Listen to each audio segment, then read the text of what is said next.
They are capturing photons racing through space, measuring their energies, and pinpointing their sources.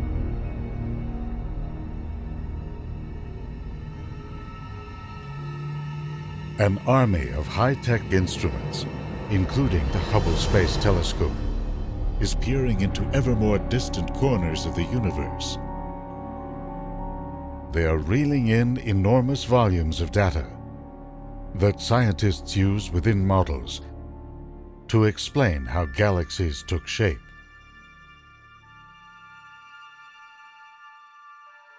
How stars live and die, and how the universe set the stage for life.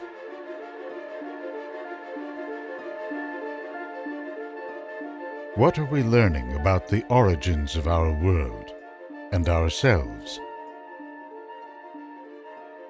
in this age of Hubble?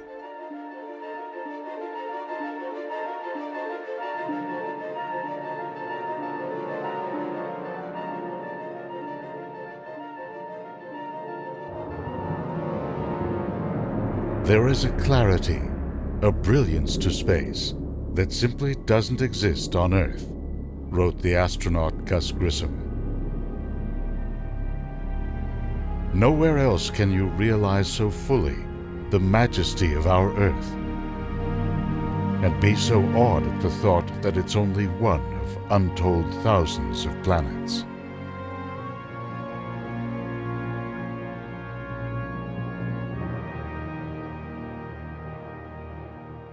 For astronauts and stargazers, the universe beckons us to explore and to wonder.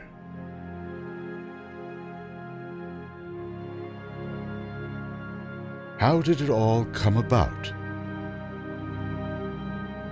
And how do we fit in? Are there other worlds like our own, rich with life?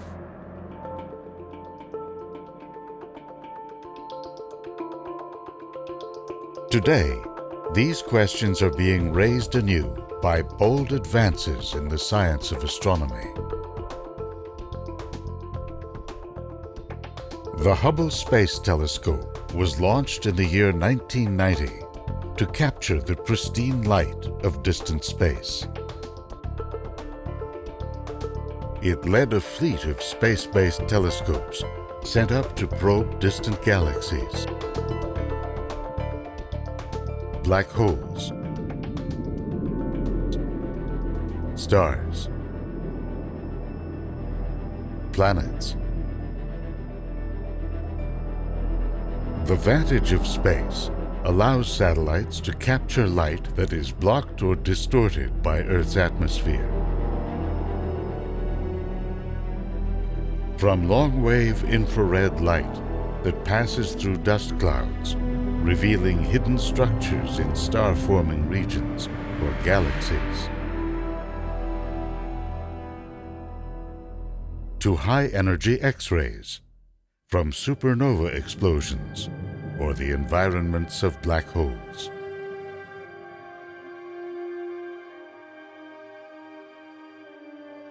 By the time the light of these objects reaches us, it has traveled millions or even billions of years.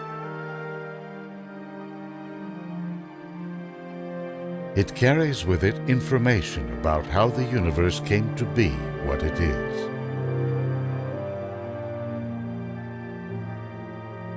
Sending telescopes into space was part of a larger technological revolution. On mountaintops around the world, scientists began building a new generation of giant telescopes. Among them, the Very Large Telescope Array, or VLT, in Chile.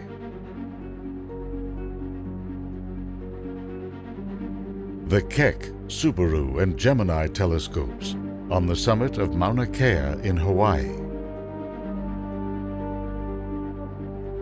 These high-tech instruments are equipped with the largest mirrors ever built.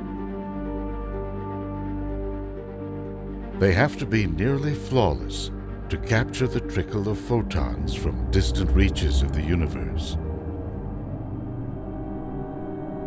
The VLT mirrors, for example, are so smooth that if you blew one up to the size of Paris, its surface would vary by only a millimeter. To the powerful light-gathering abilities of these precision mirrors, scientists added computer programs and sophisticated optics designed to cancel out distortions in starlight caused by turbulence in our atmosphere. The purpose? To gain the clarity of space here on Earth. Scientists have now added a powerful new weapon to their arsenal of discovery. Supercomputer programs that use the laws of physics to simulate important cosmic events.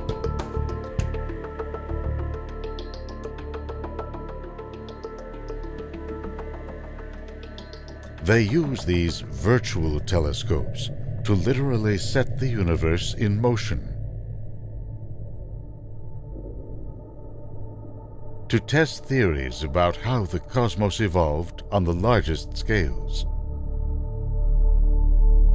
and how objects form and interact. From immense galaxy clusters down to solar systems and planets.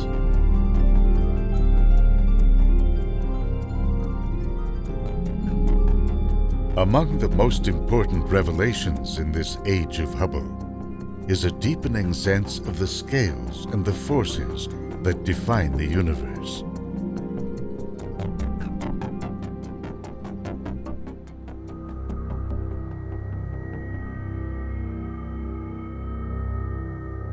Based on their view of the night sky, the ancient Greeks saw Earth at the center of creation.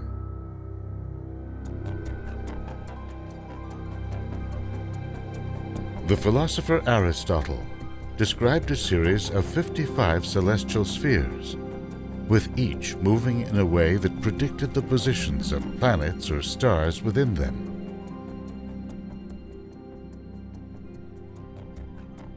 The stars, he said, are made of a pure substance not found on Earth.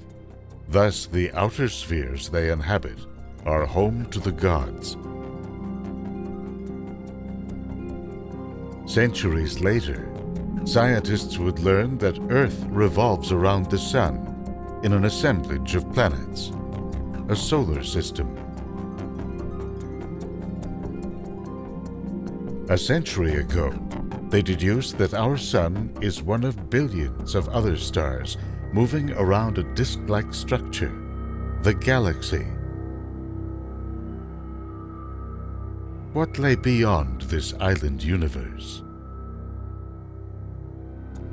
How far did space extend?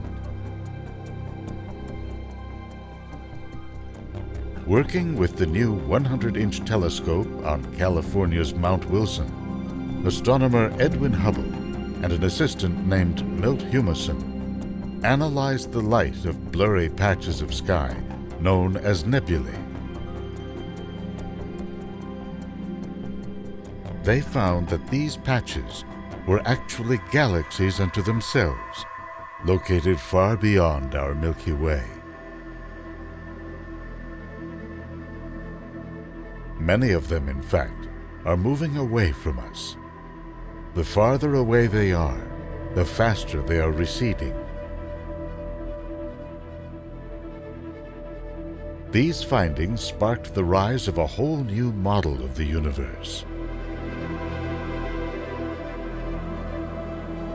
It's much larger than we imagined, filled with countless galaxies and growing larger all the time. Over 6 decades later, scientists launched Hubble's namesake, a telescope in space, to nail down the parameters he helped define. The cosmic expansion rate, as well as a scale for calculating distances. Knowing these two numbers would allow astronomers to establish a timeline for cosmic evolution, going all the way back to the earliest moments of time.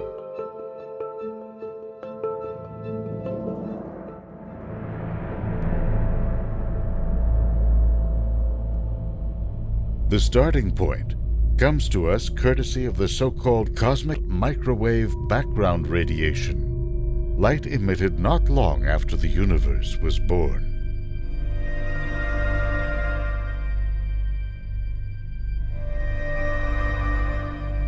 Reading this light, the COBE, WMAP, and Planck satellites showed that the universe began with widespread variations in its density.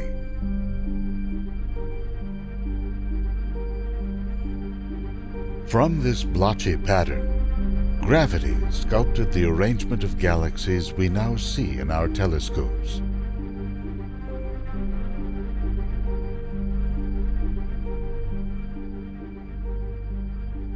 Our galaxy and its neighbors are tied to a larger grouping, the Virgo cluster, some 50 million light-years away.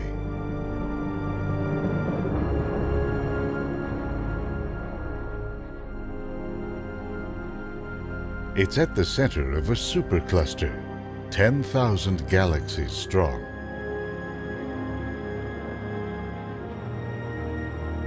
From this intergalactic hub, filaments of galaxies extend outward in all directions, forming a vast luminous web.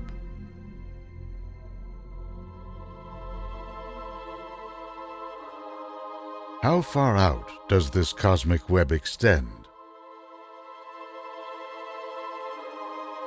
How did it come to be? And how will it evolve in the future?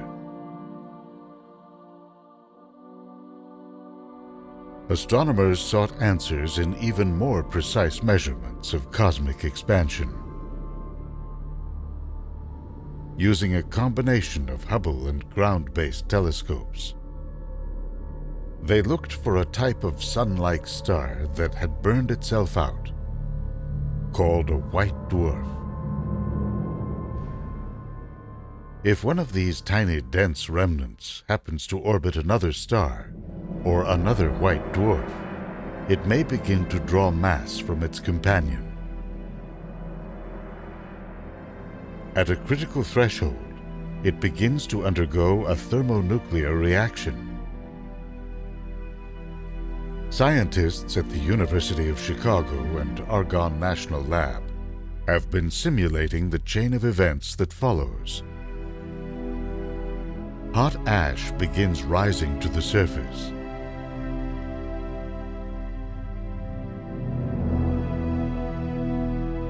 As it breaks out, it wraps around the star.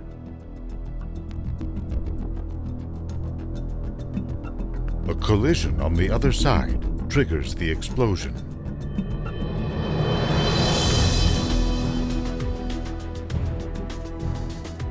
These Type 1a supernovae are thought to all explode in the same way, with the same luminosity, wherever they are in space.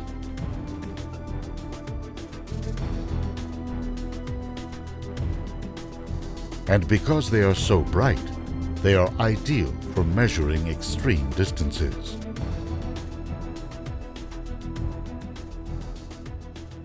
It's like looking at cars with identical headlights approaching on a highway. The dimmer they appear, the farther away they are. But when astronomers began looking at these cosmic beacons, they noticed something unexpected. They combined their brightness with another measure, how far their light had shifted to the red. The larger the shift, the more the universe had expanded since the star had exploded.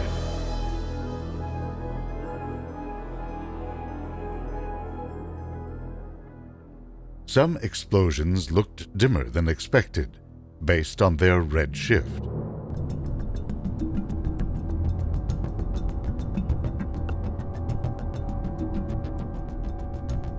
That meant their light had traveled an even greater distance to reach us.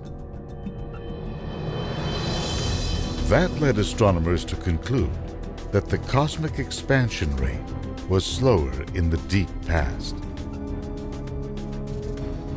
It must have accelerated for the universe to reach its current size. The force causing space to speed up is still unknown. Scientists refer to it as dark energy, and it may be all around us.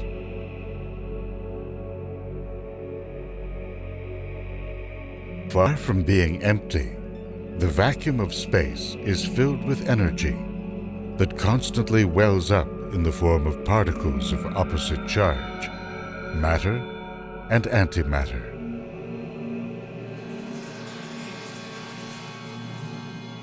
According to a theory that has gained wide acceptance, the universe began when this vacuum was somehow tipped into a higher energy state, causing space and time to suddenly inflate.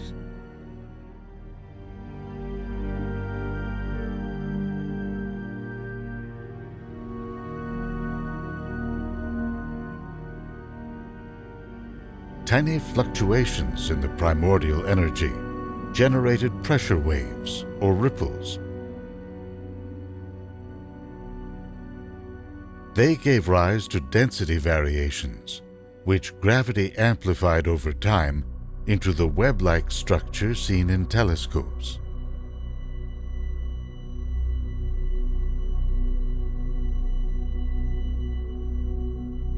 Taking cosmic expansion into account, galaxies out at the edge of the visible universe are 46 billion light-years away from us in each direction.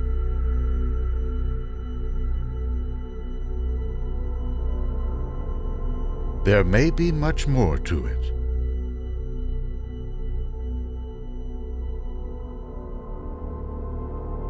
The fury of cosmic inflation would have caused the universe to go from atomic size to cosmological size within an infinitesimally short time.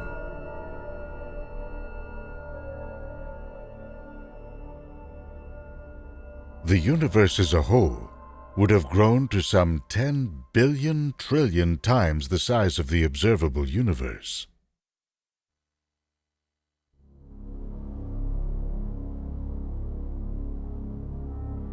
Put another way, the new theory says the whole universe is to the observable universe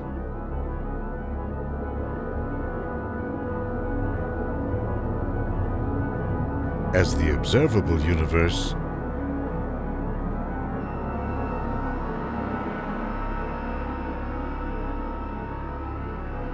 is to an atom. So where does that leave us in the grand scheme of things?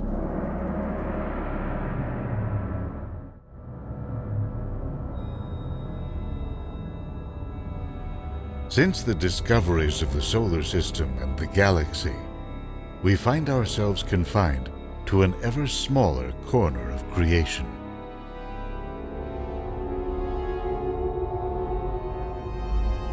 And yet, in this age of Hubble, we have learned just how much we are a product of the universe.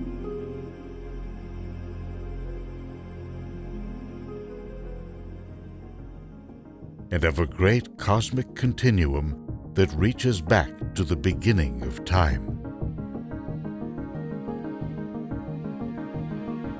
In a sense, our own story looms large. It began with the earliest generation of stars and galaxies, at a time when the universe was awash in hydrogen gas.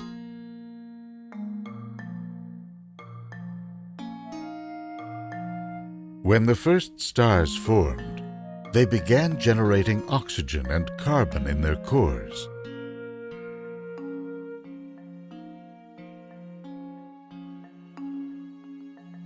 Some exploded, generating heavier elements like iron or gold or magnesium.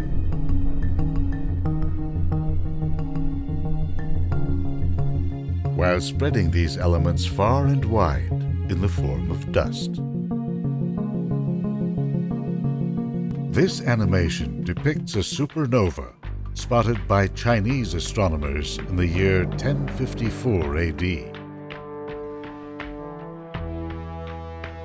The star was utterly destroyed, except for a spinning, ultra-dense core the size of a city, a neutron star, and an expanding cloud of gas and dust, still growing at a rate of 1,000 kilometers a second. Astronomers have been poring over the Crab Nebula. What they found is that the filaments of matter that roared out of the blast contain large volumes of dust, an array of mostly carbon or silicate compounds that absorb visible light.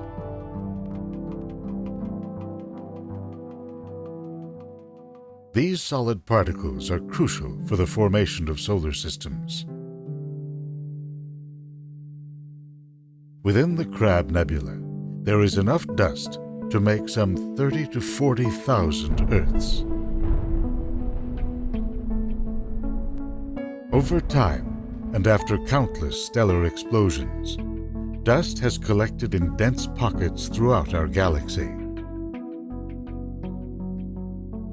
But dust grains can be found throughout intergalactic space as well. Some might have come from the earliest supernovas. There is another source as well.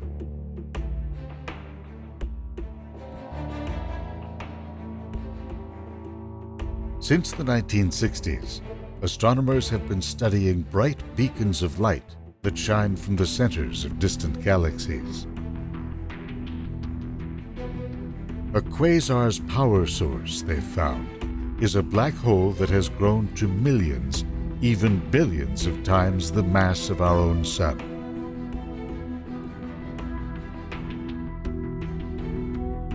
The thinking is that magnetic fields leap off a disk of matter that's spiraling into the black hole, drawn by its extreme gravity. These fields channel a portion of the inflowing matter out into powerful particle beams.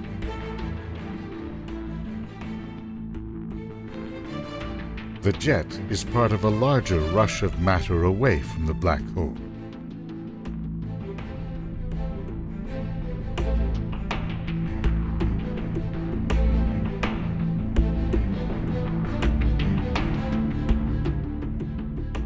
You can see it in a large spiral galaxy called NGC 3783, 30 million light-years from Earth.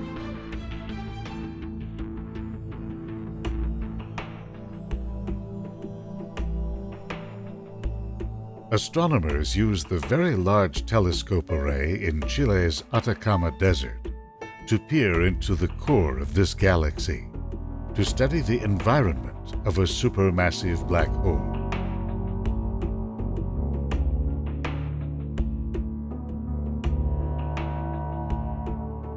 From a disk of matter flowing into the black hole, intense radiation had created a dusty wind that is moving up and away from the black hole.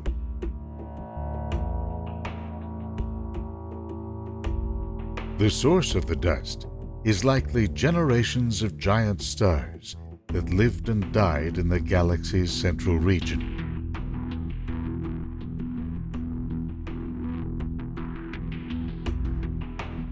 black hole winds are now thought to have had a major impact on the universe at large.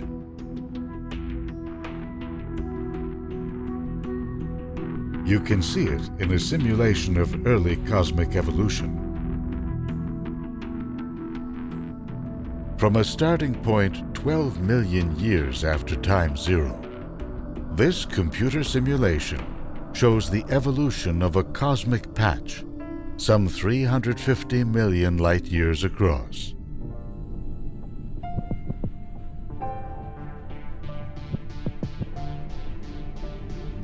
Not everything is known about what happened, including the nature of a dominant substance known as dark matter.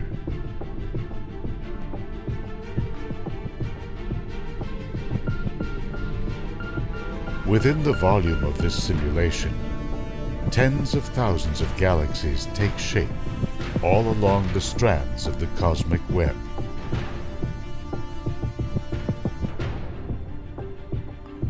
Where the filaments intersect, something happens that will affect the character of every galaxy, star, and planet.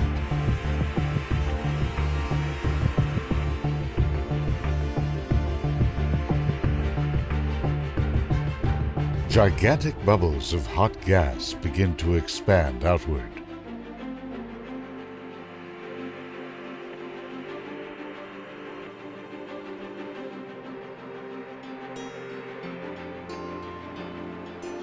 They form when matter flows into large central galaxies and gets blasted out by supermassive black holes lurking in their cores.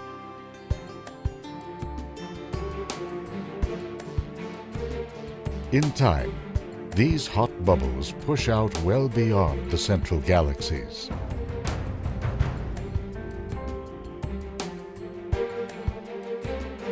This has the effect of limiting the amount of gas that can fall into central regions, allowing smaller galaxies like ours to form on the periphery.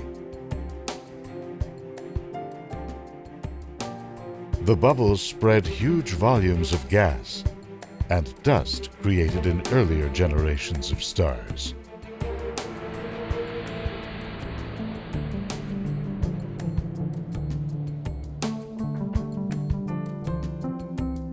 Galaxies all around the universe bear witness to this dusty legacy.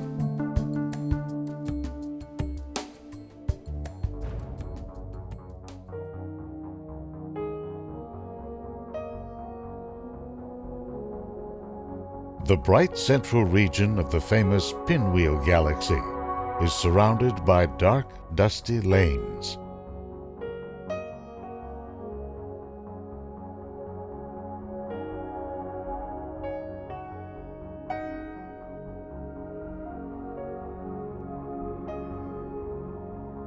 In spiral galaxies, the most common type, hot winds from exploding stars helped push these clouds toward the periphery.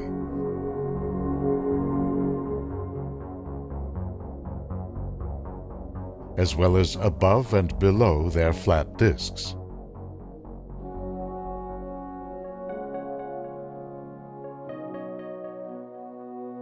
You can see evidence of this in our view into the disk of the Milky Way galaxy.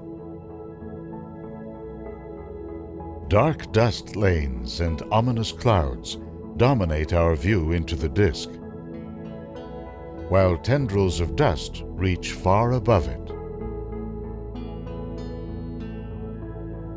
Here, above the plane of the galaxy, just 400 light-years from Earth, is a dense, irregular cloud of dust called Lupus 4.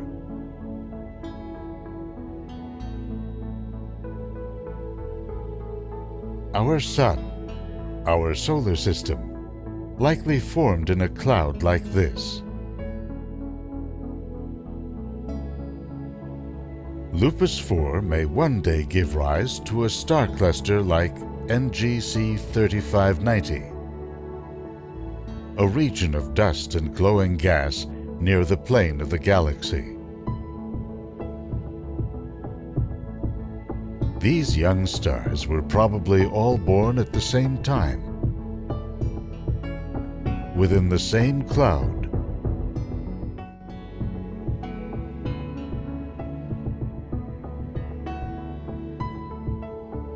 The manufacture and spread of dust is an ongoing process in our galaxy.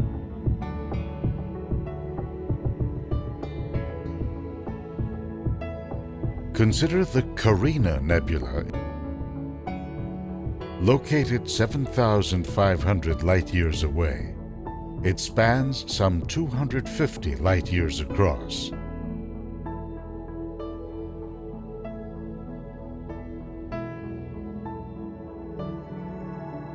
At its center is the giant star Eta Carinae, one of the largest and most unstable stars known in our galaxy.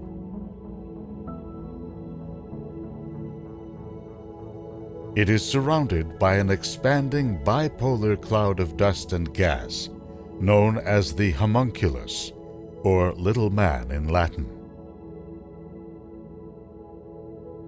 Astronomers believe it was expelled during what they call the Great Eruption in the years 1838 to 1845. With a mass over 100 times that of our Sun, this star could explode at any time. And yet, in the larger cloud of dust and gas, stars are being born at a fever pitch.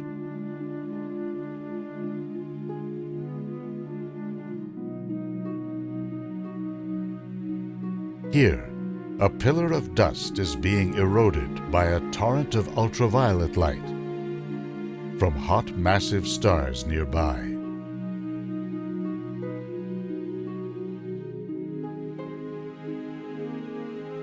A dense region at the top resists these scouring winds, giving a young star time to incubate.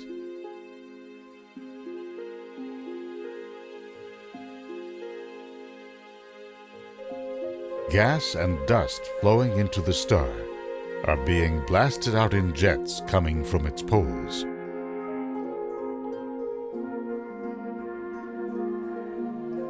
Of all the constellations, few attract more admirers than Orion.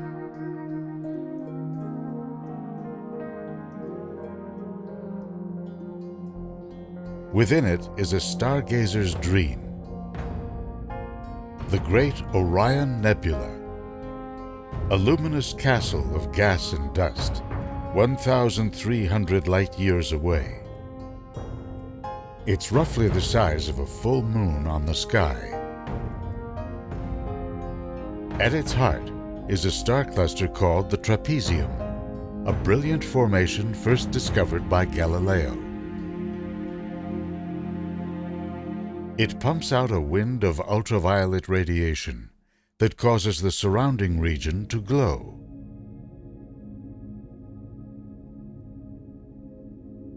These large stars emit streams of charged particles that collide with dust clouds, forming a frothy landscape of arcs and bubbles. These winds are also disrupting the growth of hundreds of solar systems in the making.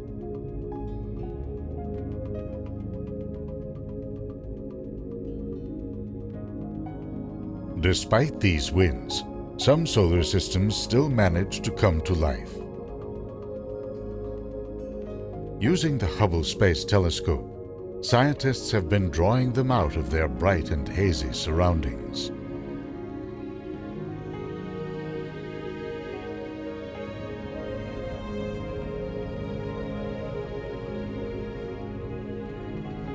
Thousands of solar systems are being born in and around the Orion Nebula, in a rich chemical soup provided by large exploding stars.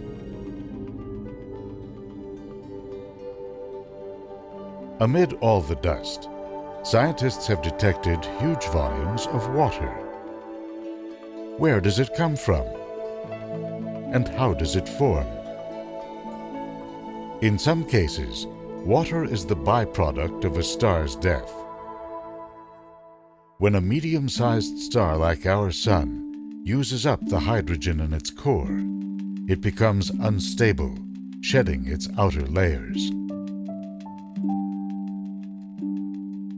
The Helix Nebula is a star that has puffed out into a colorful ring of glowing gas and dust.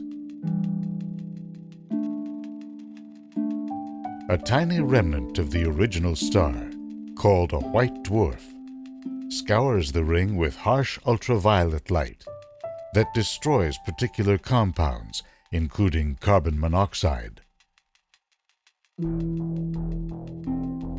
The oxygen that's set free combines with hydrogen in a molecule that forms water.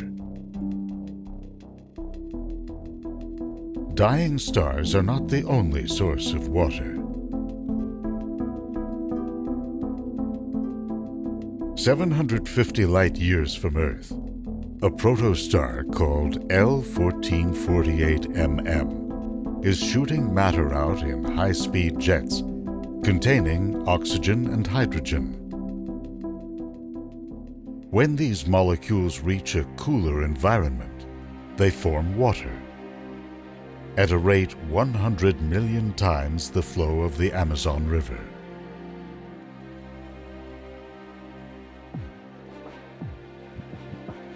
Water then becomes part of the dynamic of a solar system's birth.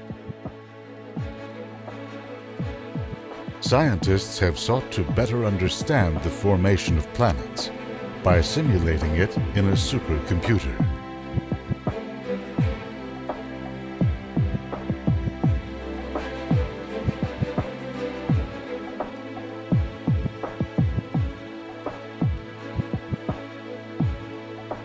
Gravity causes a central region to collapse and dust and gas to flow in.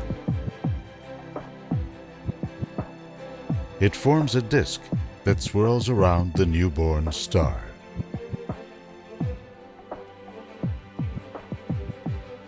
Along the way, water acts like a glue, allowing dust grains to form larger bodies, from rocks to comets, asteroids, and finally planets.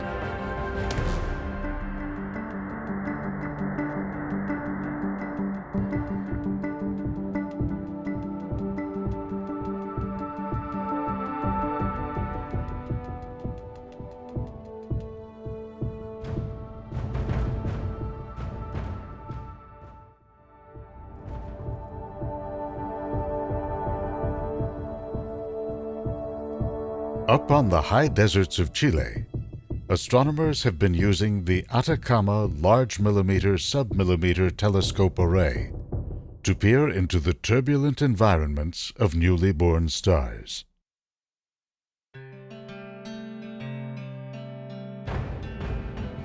One of them, 450 light-years away, is known as HL Tauri. The star is no more than 1 million years old, but there are signs that planet formation is already underway. Its hot core is cocooned in a cloud of gas and dust, the solar nebula. As matter flowed into the star, it has settled into a protoplanetary disk. This disk has a series of telltale grooves where the gravity of planets has begun to sweep up the dust.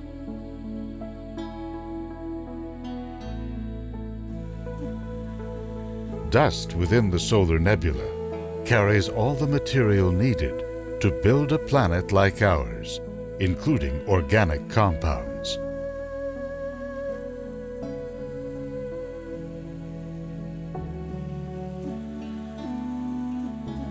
So, how did Earth get its water?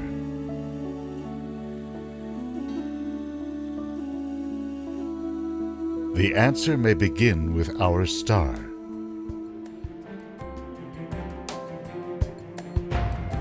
As the Sun vents heat from nuclear burning in its core, it generates a steady wind of protons that reach to the edges of the solar system.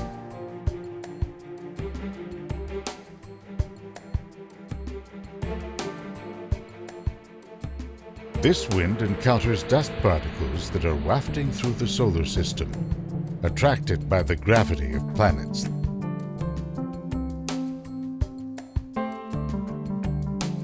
Some 40,000 tons of dust and rocks rain down onto the Earth each year.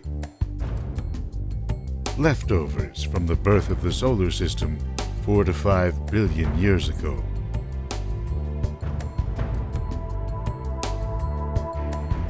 Interplanetary dust has long been known to carry organic or carbon compounds able to survive the journey through Earth's atmosphere.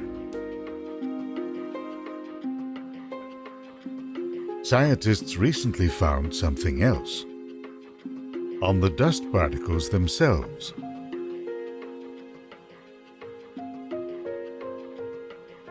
Hydrogen ions, or protons, from the solar wind strike these particles.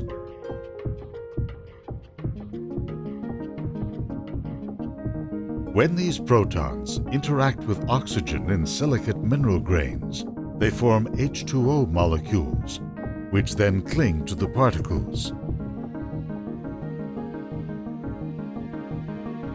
This process was documented in lunar dust grains picked up by Apollo astronauts.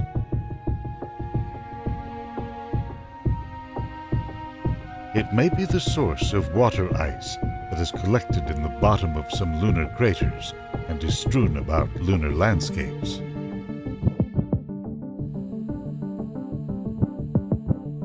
In addition to watery dust raining down onto the Earth, this may explain how comets and asteroids were able to generate stores of water and to bring them down to Earth. Given that water is created and spread so readily, it's not surprising that it pervades our own solar system.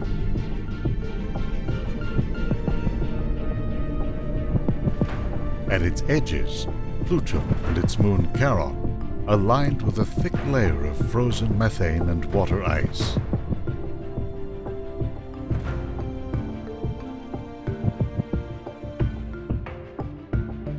The blue planets Neptune and Uranus get their color from the methane clouds that make up their frigid atmospheres.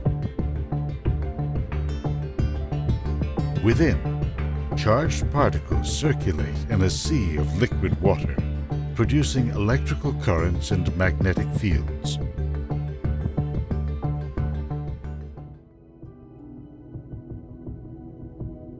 Within the folds of Saturn's rings are countless particles of ice.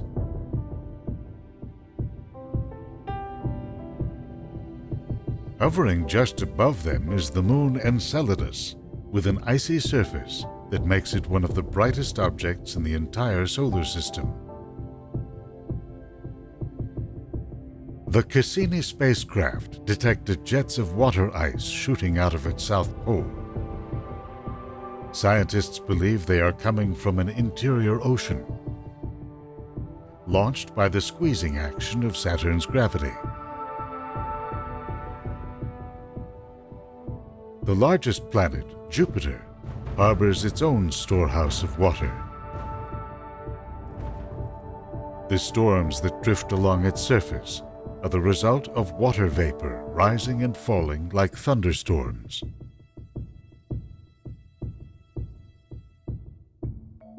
Beyond Jupiter's roiling atmosphere lies a water world, Jupiter's second moon, Europa. Its bright, smooth surface is crisscrossed by channels and grooves carved out by shifts in an ocean of liquid water or slushy ice that lies below.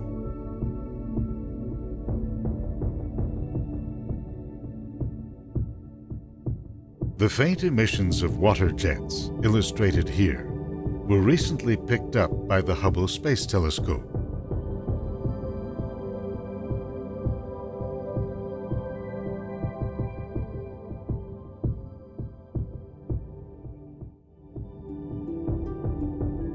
Then there's Earth, a water planet. Vast interconnected bodies of water, the oceans, cover 71% of its surface.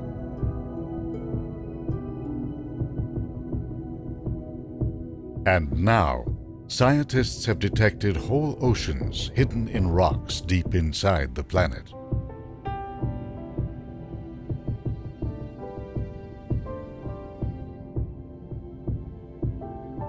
The story of dust and water is central to our understanding of how life can arise.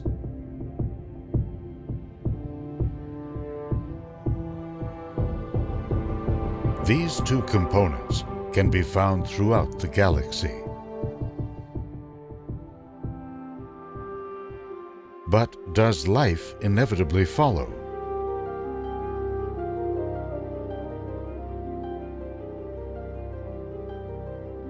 For now, Earth remains our only data point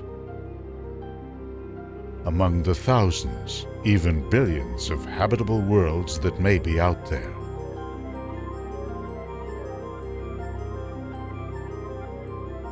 The age of Hubble has brought a new appreciation of how we emerged in a universe that is immense beyond imagining.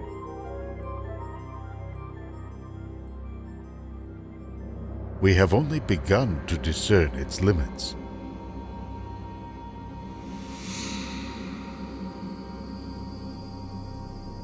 New data supports theories of how the universe began in a furious expansion.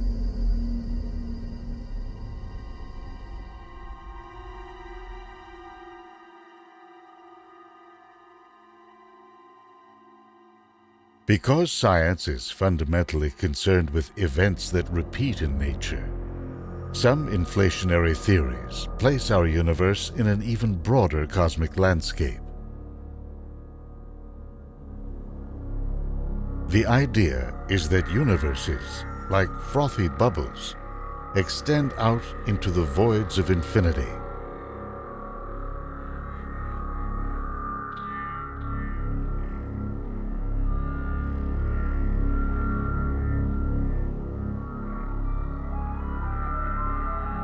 The age of Hubble has brought incredible advances in our understanding of the universe.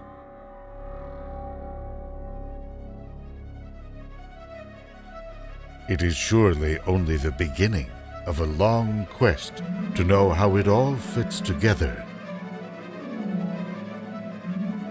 where we came from,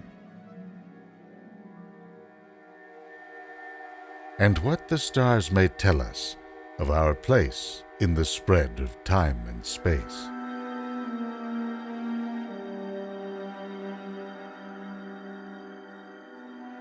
For astronauts and other stargazers, there is both a sense of wonder and connection as we lock our gaze on the heavens, searching for the secrets of creation emblazoned on the night sky.